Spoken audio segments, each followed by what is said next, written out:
L'histoire de la linogravure au XXe siècle peut se résumer en 6 points. Premier point, les artistes du mouvement allemand dit Brücke, qui vont apprécier la spontanéité, la netteté des lignes et les forts contrastes dus à cette technique. Second point, dans les années 20, les artistes du Bauhaus vont aussi employer cette technique.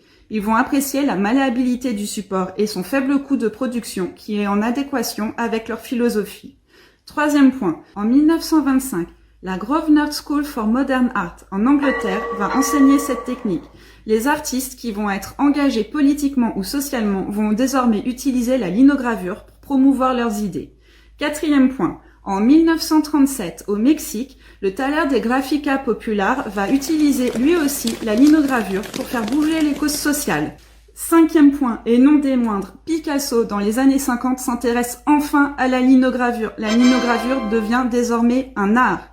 Enfin, sixième et dernier point, depuis les années 1980, la linogravure ne cesse de se répandre. Les artistes vont la choisir comme alternative à des techniques d'impression plus compliquées et la linogravure est désormais enseignée dans les écoles à partir de l'âge de 6 ans.